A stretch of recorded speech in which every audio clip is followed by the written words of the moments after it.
Hi friends, இன்றைக்கி நம்ம சேனலில் என்ன வீடியோ பார்க்க போகிறோம் அப்படின்னா, ஒரு சின்னதாக ஒரு ரொட்டீன் வீடியோ அப்படின்னு சொல்லலாம். இல்லை ஒரு டே இன் மை லைஃப் அப்படிங்கிற மாதிரி நீங்கள் எடுத்துக்கலாம். ஒரு சின்ன சின்ன விலாக் தான் உங்ககிட்ட நான் ஷேர் பண்ணியிருக்கேன்.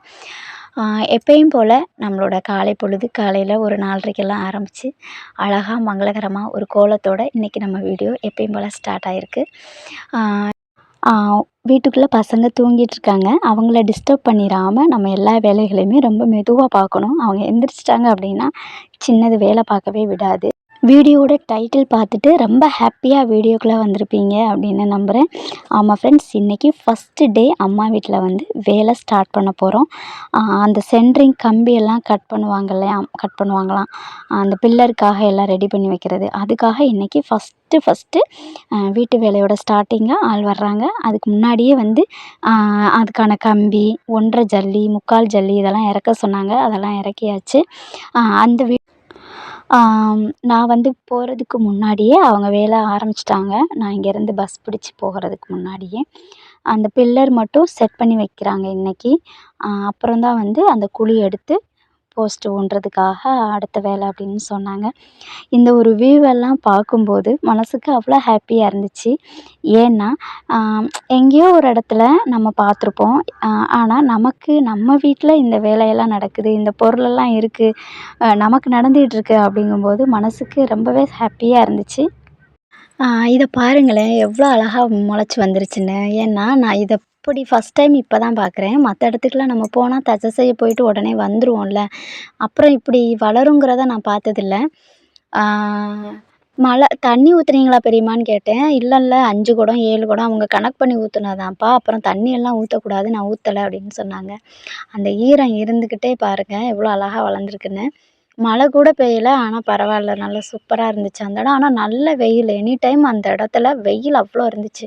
அப்படி இருந்தும் அவ்வளோ அழகா வந்திருக்கு. ஃபுல்லாக எடுத்துகிட்டு பார்க்கவா அப்படின்னு கேட்டேன். பெரியம்மா வேணாம் வேணாம் இருக்கட்டும், இப்போ அதை போட்டு நீ கிளைக்காத, வேணாம் இருக்கட்டும் அப்படின்னு சொல்லிட்டாங்க. ஆனால் எனக்கு அதை எடுத்துகிட்டு ஃபுல்லாக எப்படி இருக்கணும் அப்படின்னு பார்க்க தோணிகிட்டே இருந்துச்சு. இன்னொன்று, அதுக்கு தண்ணி தேவைப்படுமா, தண்ணி தெளிச்சு விடுவோமா அப்படின்னு நினச்சேன். எங்கிட்டாவது பெரியம்மா போனால் நம்ம அதை பண்ணலான்னு பார்த்தா அவங்க போகவே இல்லை, அங்கனே நின்றாங்க.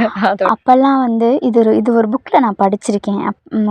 அதை நான் ஷார்ட்டாக சொல்லணுன்னா, அந்த காலத்துலலாம் வீடு கட்டுறதுனா கொஞ்சம் கொஞ்சமாக சிறுக சிறுக மெதுவாக கட்டுவாங்க. இப்போ நம்ம சீக்கிரமாகவே கட்டிட்டு கடனை அப்புறம் கட்டிக்கிட்டு இருக்கோம் அப்படிங்கிற மாதிரி சொல்கிறாங்க.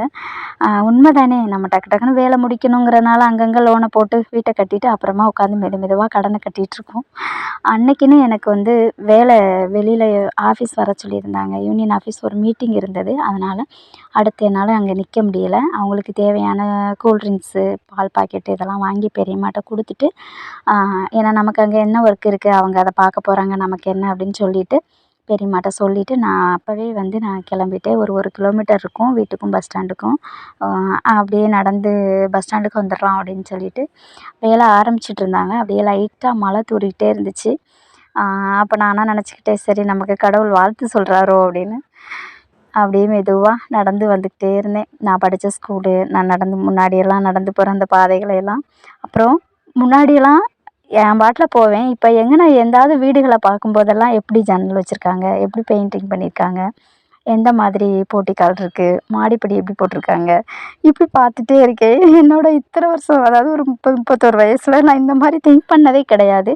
ஆனால் இப்போல்லாம் யார் வீட்டை பார்த்தாலும், எங்கன வீட்டை பார்த்தாலும் அப்படியே பார்த்துக்கிட்டே இருக்கேன். இப்படியா, இப்படி இருக்குமா, இதுதானா, இப்படி இதெல்லாம் கட்டியிருக்காங்களோ, நம்ம இந்த கலரில் பெயிண்டிங் பண்ணியிருக்காங்களோ அப்படிங்கிற மாதிரி நினச்சிக்கிட்டே இருக்கேன்.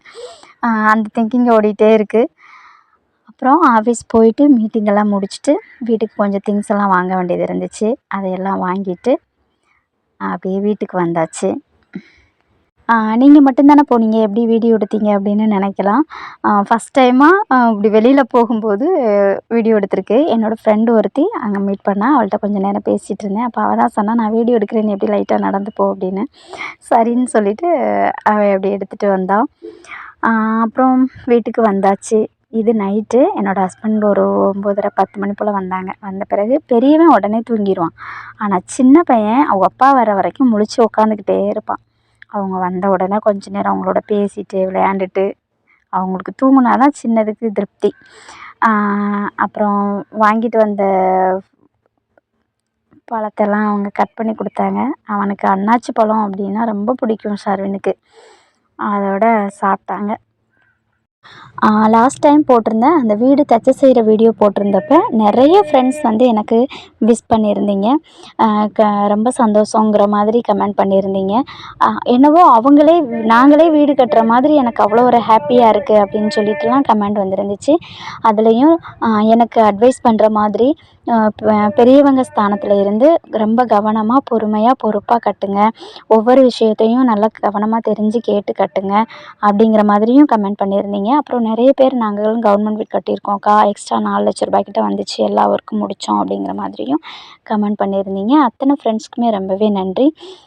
நான் வந்து கூலி கான்ட்ராக்டாக பேசியிருக்கேன். ஒரு ஸ்கொயர் ஃபீட்டுக்கு இவ்வளோ அப்படின்ட்டு பேசிவிட்டு அவங்களுக்கு விட்டுட்டாச்சு. பொருளெல்லாம் நம்ம வாங்கி கொடுக்குற மாதிரி பிளான் பண்ணியிருக்கேன். நமக்கு கவர்மெண்ட்டில் இருந்து உங்களுக்கு தெரியும்ல 3.5 லட்ச ரூபாய் கொடுக்குறதா சொல்லியிருக்காங்க. ப்ளஸ் இப்போதைக்கு பேஸ் மட்டத்துக்கு தேவையான எல்லா பொருளும் வாங்கி கொடுத்துட்டு அவங்கக்கிட்ட வந்து நம்ம வந்து பேசி அவங்களுக்கு விட்டாச்சு.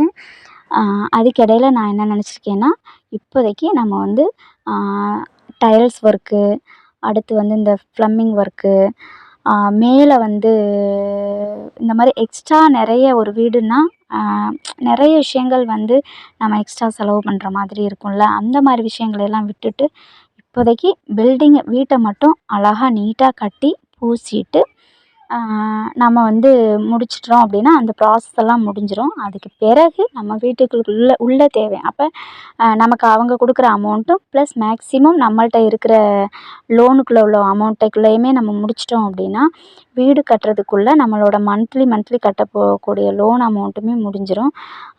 ஸோ நமக்கு அதிகப்படியான ஒரு சுமை இருக்காது, கடன் சுமை இருக்காது. அதுக்கு பிறகு நம்ம கொஞ்சம் கொஞ்சமாக நம்மளோட டைல்ஸ் ஒர்க்காக இருக்கட்டும், டீப்பான வயரிங் ஒர்க்காக இருக்கட்டும், ப்ளம்பிங் ஒர்க்காக இருக்கட்டும், அடுத்து மேலே நம்ம சீட்டு போடுறதா இல்லை தட்டோடு பதிக்கிறதா, அடுத்து பெயிண்டிங் இந்த மாதிரி அப்படின்னு மற்ற விஷயங்களை எல்லாமே வந்து நம்ம மெதுவாக நம்ம வந்து சேவிங்ஸ் கொஞ்சம் கொஞ்சமாக நம்ம வந்து அடுத்தது இந்த லோன் முடிஞ்ச பிறகு மறு லோன் போட்டு அந்த விஷயத்த பண்ணலாம் அப்படின்னு நினச்சிருக்கேன். ஏன்னா இப்போவே நான் பல்கான அமௌண்ட்டை லோனை போட்டு எல்லா ஒர்க்கையும் நான் மொத்தமாக முடிக்கணும் அப்படின்னா நிஜமாக என்னோடய ஹஸ்பண்டோட சேல்ரி 15,000 வச்சு என்னால் பண்ண முடியாது. ஸோ இப்போதைக்கு கட்டட வேலைகளை ஃபுல்லாக முடிக்கிறோம், பூச்சி வேலையெல்லாம் முடித்து நம்மளோட ப்ராசஸ் முடிஞ்ச பிறகு மெதுவாக மற்ற எல்லா வேலைகளையுமே பார்க்கலாம் அப்படிங்கிறத நான் பிளான் பண்ணியிருக்கேன். அப்போ தான் கடன் அதிகம் இல்லாமல் நம்மளால் நிம்மதியாக வாழ முடியும்னு நினச்சிருக்கேன். ஓகே ஃப்ரெண்ட்ஸ், வீடு அப்படிங்கிறது நமக்கு தேவை தான் கண்டிப்பாக. இருந்தாலும் நமக்கு அதிகப்படியான கடன் நமக்கு தேவையில்லை அப்படின்னு நினைக்கிறேன். ஓகே, இந்த ஒரு வீடியோவை பொறுமையாக பார்த்து கேட்ட அத்தனை பேருக்குமே ரொம்பவே நன்றி. அடுத்த ஒரு வீடியோவில் அடுத்த ஒரு பதிவில் உங்களை மீட் பண்ணுறேன்.